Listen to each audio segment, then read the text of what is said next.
Hello and welcome to my video.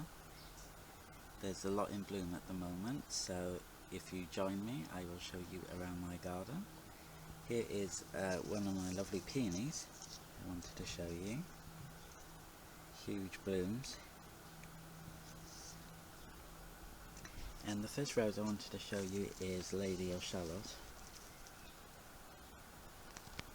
Really stunning blooms. It does have a nice light fragrance, and this is one of my favourite roses. It is very dependable, and I just go across here and I want to show you, this is a new rose that I have. I bought it a few days ago, and this one's called Susie. It is a very pretty rose and very fragrant, because the other ones that I sniff tested didn't have any fragrance at all. So this is Susie, and this rose here is called Vanessa Bell. Very large blooms. There's another one just opening there. Really lovely fragrance, and some more poppies there. This is another one of my rose avenues. The one that's just starting to open here, this red one, is called Stromboli.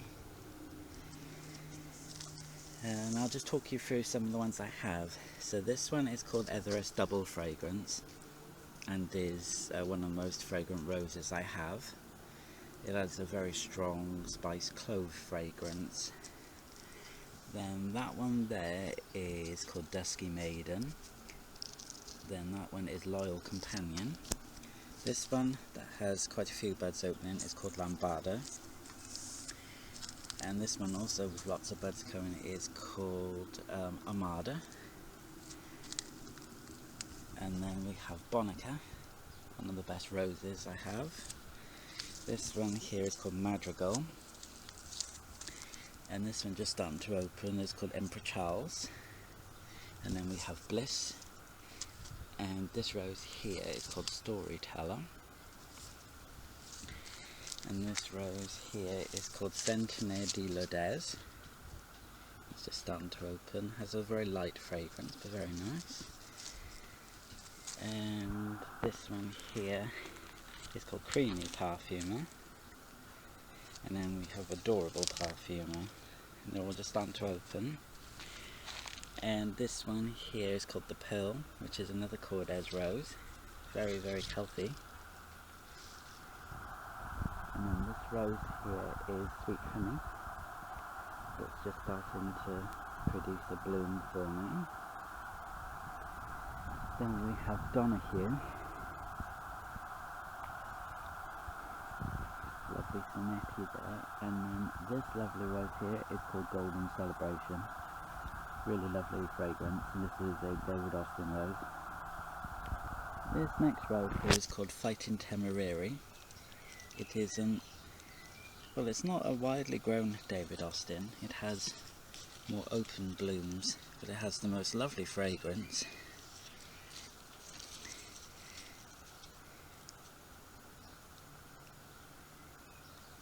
I would definitely recommend this one.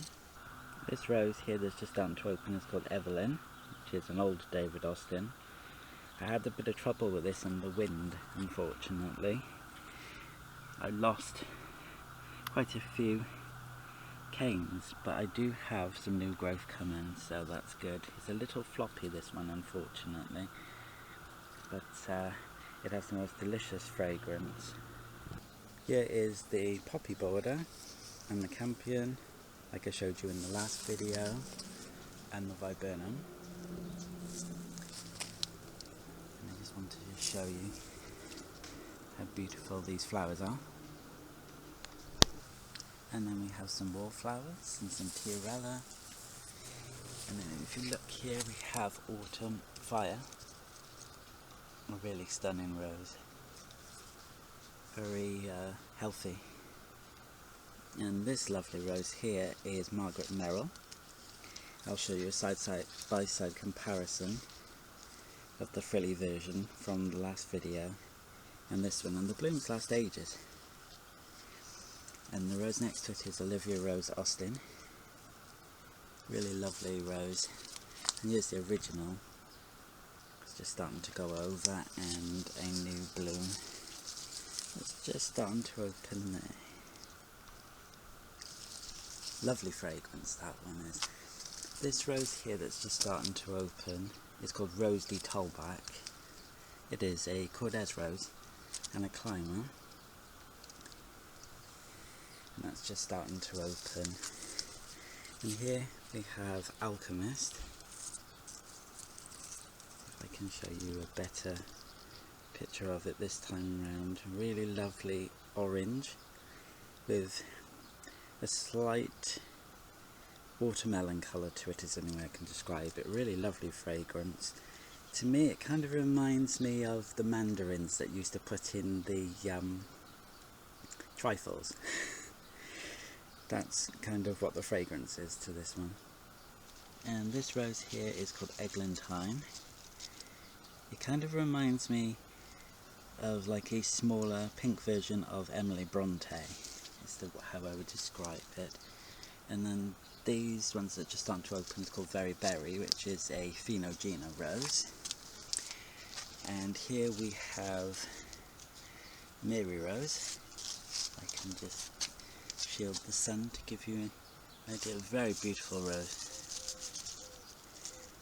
And I've got some Lavender Mist growing in pots here as well. Oh, there's a better bloom of it, you can see. And this lovely rose here is called Abraham Darby. It's an older David Austin rose. Very fragrant. The health is not too bad for me. And that's Abraham Darby. Moving on here we have Ivor's Rose, which is a Peter Beals rose.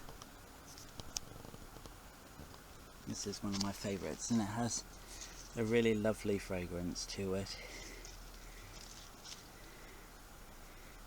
The blooms get quite large and it is very healthy. Now this rose here is Best Wishes. I showed you in my previous video. The blooms last ages. You can see the two there. Like I said, stunning foliage. And that's Best Wishes. This rose here is a new one for me, as I got it at the end of last year. This is called Ville du Rolex. And the blooms last a little while on that one as well. This delightful rose here is called Gold Bush, and I showed you that in my previous video. That has a lovely fragrance. And this rose here is called a Shropshire Lad, a really stunning David Austin variety. It has a nice tea fragrance.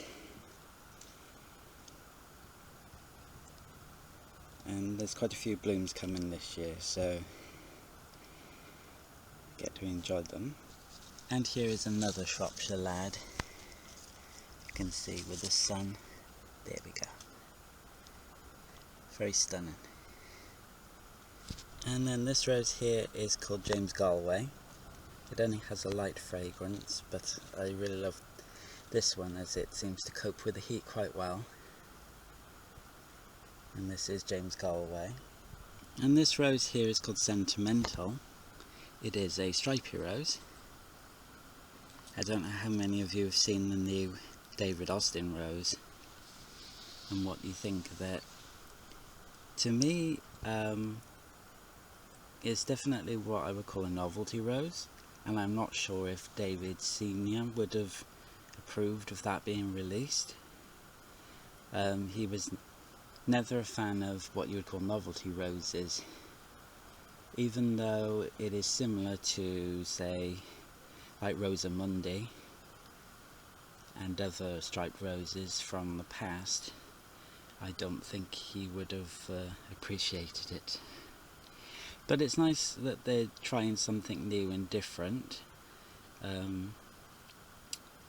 David Austin Jr. does seem to be taking the business in a different direction compared to what his father did. So it'll be interesting to see what they'll start introducing in the next few years. So anyway, this is sentimental. This has a lovely fragrance to it. And this beautiful rose here is Desdemona, one of the most fragrant roses in the garden I have. Very stunning. And next to it here we have Gertrude Jekyll, which is another really fragrant rose that I have. And then this rose here is called Many Happy Returns. This is a Harkness rose. And then I showed you in the previous video, this one is Clementina Carbonarii, which is a tea rose. And this lovely rose here is called Lady Waterloo. It is a old-fashioned climbing rose, a beautiful fragrance. And this is new for me this year. I also have another climbing rose here. This is Ophelia. She's got lots of buds coming. And then that one there is a noisette called Desprez Florjuans. And that has some blooms coming too. And this is Aloha. Very, very beautiful. This is one of my favourite roses, and it has the most delicious fragrance to it. As you can see. And this is Aloha. And then this rose here is Strawberry Hill. Very beautiful and extremely fragrant, very strong myrrh fragrance to it. So I do recommend this rose. It's a climbing rose, but I would keep it in partial shade, as it doesn't seem to like being in full sun. And this lovely rose here is called Odyssey. A very beautiful lilac rose. Lovely fragrance to it, and this is what it looks like after a few days. This is like a two-toned effect to it. So this one is Odyssey. And this lovely rose here is called Ebb Tide. Absolutely gorgeous. And this also has a lovely fragrance to it as well. So this one is Ebb Tide. This rose I'm about to show you is a world exclusive, as it is one of my roses. It's currently going through trials, and it has a nice pleasant fragrance to it. It doesn't have no name at the moment, but I just wanted to show you. This is a few years old now, but that's what it looks like in the sun. And then in the shade. Really lovely rose and fragrance. So this is what it looks like as I suppose like a baby rose, but I'll show you a true baby rose in a minute. So here you go, this is one of mine. And here is another seedling. This is mine. This is what I call the sister rose of what I just showed you. Very, very beautiful, and gives you an idea of what a baby rose looks like. And that's it in its little pot, and that's the bloom. So thank you for watching my video. I will leave you on my little baby rose, and it'd be lovely to see you again soon, where I can show you more of the roses in my garden. There are many more opening. Take care everybody. Bye bye.